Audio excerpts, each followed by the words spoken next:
ప్రభునామంన అందరికీ శుభములు వందనమన్నతులండి. ఈరోజు మన వాక్య ధ్యానము ఎస్తేరు గ్రంథము 4వ అధ్యాయంలో మనం చూసినప్పుడు మరి 4వ అధ్యాయం 16వ వచనంలో నీవు పోయి షూషనునందు కనబడిన యూదులనందరినీ సమాజ మందిరమునకు సమకూర్చి నా నిమిత్తము ఉపవాసముండి 3 దినములు అన్నపానములు చేయకుండుడి. నేనును నా పనివారును నా పనికత్తెలను కూడా ఉపవాసముందుము. ప్రవేశించుట న్యాయ వ్యతిరిక్తముగా నున్నను నేను రాజునొద్దకు ప్రవేశించుదును. నేను నశించెదను. అటువలనే మొర్దెకై బయలుదేరి ఎస్తేరు తనకు ఆజ్ఞాపించిన అంతటి ప్రకారముగా జరిగించెను. మరి ఈ వాక్యంలో ఈ 4వ అధ్యాయము ఆఖరి వచనం 16-17 వచనాలు మనం చూసినప్పుడు మరి ఎస్తేరు గారు మరి తన జీవితము ఎలా మొదలైంది, తన లైఫ్ స్టైల్ ఏంటంటే ఆవిడకు అనేది ఒక అర్హత తన లైఫ్లో ఉందండి. ఒక అర్హత, ఒక విధానము ఏదీ లేదు కదా. ఆమెకు తల్లిదండ్రులే లేరు, తనకు ఒక కుటుంబమే లేదు, తనకొక నిజానికి మాట్లాడితే తనకొక జీవితమే లేదు. అలాంటి ఆమె అంటే ఒక సున్నాకు విలువ ఉందా అండి? సున్నాకు విలువే లేదు. సున్నాలోంచి ఏమీ మనము తీసేయలేము, ఎందుకంటే దానిలో ఏమీ లేదు కనుక. మరి అలాంటి సున్నాగా ఉన్న ఆమె జీవితాన్ని దేవుడు ఎలా మార్చాడండి? ఎలా మార్చగలిగారు? ఆమె లైఫ్లో ఆమె దేనికి ప్రాముఖ్యత ఇచ్చింది?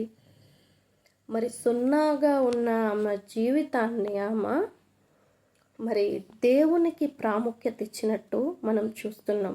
ఆమె ఏం చేసింది? నేను నా జనుల కోసము నేను ఒక పెద్ద ప్రయత్నం, అంటే అది దేశానికే కానివ్వండి, ప్రపంచానికే కానివ్వండి, మరి కొన్ని రూల్స్ మనం చూస్తూ ఉంటాం. ఇది ఇలా జరగాలి, ఇది ఇలా జరగాలి, ఇది ఇలాగే ఉండాలి అని కొన్ని రూల్స్ మనం చూస్తూ ఉంటాం.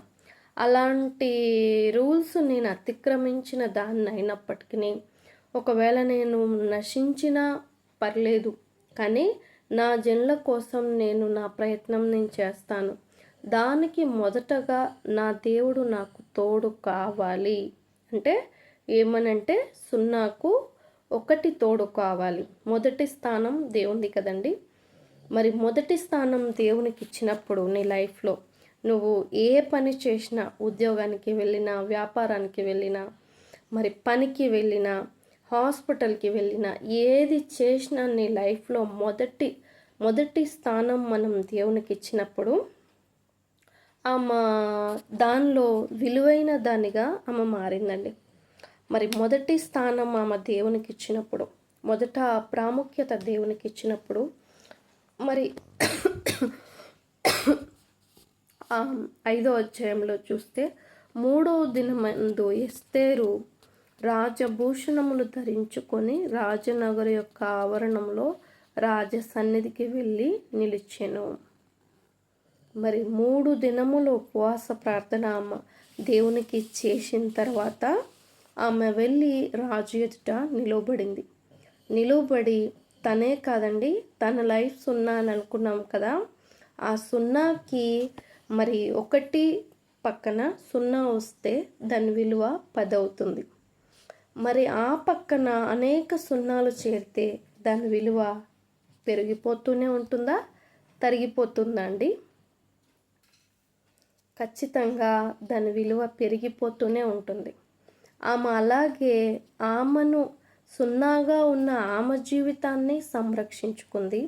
ఆమె జనులను, ఆమె తన జాతిని, తన జనులను అందరినీ రక్షించుకొని తన విలువను మరింత పెంచుకొని ఆమె రాణిగా మనకు కనబడుతుంది. మరి ఇదంతా దేనివల్ల అంటారు? నీ లైఫ్లో మొదట నంబర్ 1 దేవునికి నువ్వు స్థానం ఇచ్చినట్లయితే, అది ఏ పనిలోనన్నా అవనివ్వండి, కష్టం రానివ్వండి, నష్టం రానివ్వండి, ఇరుకు రానివ్వండి, ఇబ్బంది రానివ్వండి, ఏదైనా రానివ్వండి, నువ్వు దేవుణ్ణి అడిగి చేసావా? దేవుని ఇష్టం తెలుసుకున్నావా? దేవుని నిర్ణయాన్ని నువ్వు గ్రహించావా? ఆయన్ని అడిగి నువ్వు నీ అడుగు ముందుకేసావా? అలాగున ప్రతి ఒక్కటి గ్రహించుకొని నువ్వు ముందుకెళ్ళినట్లయితే నీ లైఫ్లో ఖచ్చితంగా ఒకసారి నువ్వు నష్టపడి ఉండొచ్చు, 2 సార్లు నువ్వు నష్టపడి ఉండొచ్చు, 3ఓసారి ఎంతో కష్టపడి ఉండొచ్చు. కానీ ఒకానొక సమయం వస్తుంది. మరి పంట మనము ఉదాహరణకు విత్తనం వేసామండి, విత్తనం వేసి పంటను కోస్తాము.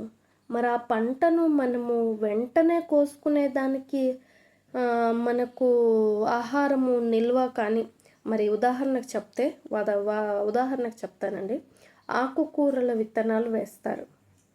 మరి లాభం ఎలాగో నాకు తెలియదు కానండి, ఆకుకూరల విత్తనాలు మనం వేస్తాము. ఆకుకూరల విత్తనాలు వేసినప్పుడు అది ఎక్కువ రోజులు ఉంటుందా? మేబీ ఒక వారం 15 రోజులకే అది పంట చేతికి వచ్చేస్తుంది. వారం 15 రోజులకే వీరికి సొమ్ము కూడా చేతికి వచ్చేస్తుంది. కానీ అదే పంట ఎలాగునా ఉంటుంది, ఒక వర్షం పడ్డా లేదు అక్కడ అమ్ముడు పోకపోయినా అది వ్యర్థమైపోయేదిగా, వృధా అయిపోయేదిగా ఉంటుంది. అదే ఒడ్డు గింజలు, గోధుమ గింజలు నువ్వు విత్తినప్పుడు అవి సంవత్సరాల తరబడి నీ ఇంట్లో నిలబడి ఉంటాయి కదండి. ఎందుకు నిలబడి ఉంటాయి? ఆ పంట వచ్చేదాకా నువ్వు ఓపికతో ఎదురు చూసావు. ఆ నీ ఓపికతో నువ్వు ఎదురు చూసిన దాన్ని బట్టి ఆ పంటను కూడా నువ్వు నిల్వ చేసేందుకు అవకాశం ఉంటుంది. అర్థమైంది అనుకుంటున్నానండి. అలాగునే మరి మన దేవుని బిడ్డలైన వారికి అంటారు కదా, ఎంత ఆలస్యంగా జరిగితే అంత ఆశ్చర్యకార్యం చూస్తావని. అంతే, నువ్వు పడే కష్టంలో అయినా, నువ్వు అనుభవించే శ్రమలోనైనా, బాధలో అయినా, అరే నేనేం చేసినా నష్టమే జరుగుతుంది, మరి నేను అన్నీ దేవునికి ప్రార్థన చేసుకునే స్టెప్ తీసుకుంటున్నాను, అయినా నాకు ఇలాగే సమస్య ఎదురవుతుంది, నాకు మంచి మ్యాచ్ రావట్లేదు, లేదు నా చదువులో, నా పరిస్థితుల్లో, ఉద్యోగ విషయంలో నేను ఎన్నో ప్రయత్నాలు చేసి విసిగిపోతున్నాను అని మన లైఫ్లో ఎన్నో పోరాటాలు ఉంటాయి. ఆ పోరాటాలన్నిట్లో కూడా నువ్వు ప్రభువుని నమ్మి, దేవా కష్టమైన నష్టమైన నిన్ను నమ్మి నేను ముందుకు వెళ్తాను, నువ్వు తోడుగా ఉన్నావని నేను నా ప్రయాణాన్ని ముందుకు కొనసాగిస్తాను అని చెప్పి నువ్వు ఆయన్ని విశ్వసించి ఆయన యందు నమ్మకం ఉంచి నడిచినట్లయితే ఖచ్చితంగా నువ్వు అనేక సంవత్సరాలు తరబడి తినే పంటను నువ్వు నీ ఇంట్లో దాచుకుంటావు.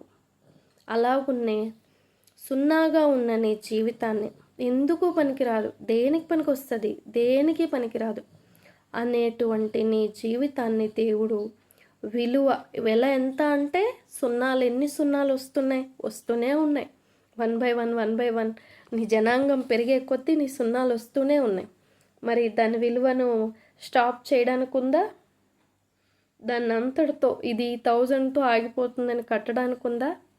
ఖచ్చితంగా లేదు. అలాగున దేవుడు నా జీవితాన్ని మార్చుతున్నాడు, మార్చబోతున్నాడు. కనుక మన లైఫ్లో మనము విశ్వాసముతో, ప్రార్థనతో, వాక్యముతో ముందుకు వెళ్ళాలి, బలపడాలి. అప్పుడు నువ్వు వెలకట్టలేని ఆశీర్వాదాన్ని నీ జీవితంలో నువ్వు చూడగలుగుతావు. కనుక మనము విన్న ఈ వాక్య వర్తమానాన్ని ఆయన మనందరి వినికిల్లో భద్రపరిచి నూరంతల ఫలింపు దయచేయనుగాక. Amen. Praise the Lord. May God bless you all. చిన్న విషయం చెప్పాలనుకుంటున్నానండి మీకు. మా నాన్నగారికి పాటలు వినడం, ఏమన్నా మ్యూజిక్స్ వినడం అంటే ఆయనకు అదొక అలవాటు, అదొక ఇష్టం అన్నమాట చిన్నప్పటి నుండి. అయితే ఆయన ఫోన్లో మెమరీ కార్డులో దేవుని సాంగ్స్ కొన్ని ఎక్కించుకున్నప్పుడు పాటలు వింటున్నప్పుడు, అంటే ఆయన డ్రింకరు, అన్ని రకాలుగా ఉంటారు. అయితే ఆయన మార్నింగ్ లేవగానే ఆ పాటలు వింటూ పనులు చేసుకోవడం, అట్లా ఆయన డైలీ రొటీన్ సాగుతుందన్నమాట.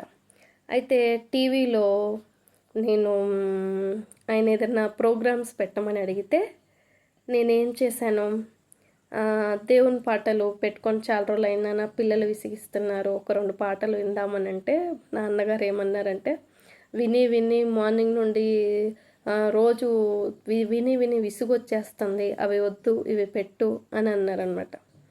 అంటే నాకు అప్పుడు అర్థమైంది, ఈయన ఏదో ఒకటి చెవిలో పడుతుండాలి అనే ఆలోచనతో ఆయన వింటున్నాడు, కానీ మనస్సులో దేవుని మీద ప్రేమ భక్తి లేదు అనేది నాకు అర్థమయ్యి నేను అనుకున్నానంటే ఈయన ఇలా వింటున్నాడా, ఏదో అది ఎక్కించుకొని అవి వింటున్నాడు అంతే అని అనుకున్న తర్వాత మరలా కాసేపటికే ఆయన ఏం నొక్కాడో ఏం చేశాడో ఏమైందో తెలియదు, కానీ మెమొరీ కార్డ్ మొత్తం ఖాళీ.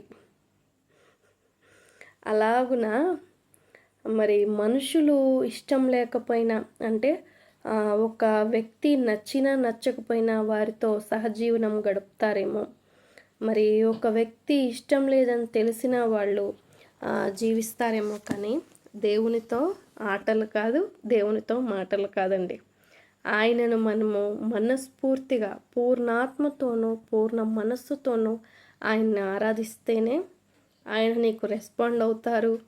అలాగున్నే నీ ప్రార్థన అని మనమే ఆలకిస్తారు, కానీ నువ్వేదో టైంపాస్గా చేయాలనుకుంటే కాదు. అర్థమైందని అనుకుంటున్నాను. చిన్న ఉదాహరణ కనుక దేవుని యందు మీరు మూవ్ అవ్వాలనుకుంటే భయభక్తులతోనూ జ్ఞానముతోనూ శ్రద్ధతో ఆయన్ని వెతకండి, ఆయన దొరుకుతాడు. Praise the Lord. May God bless you all.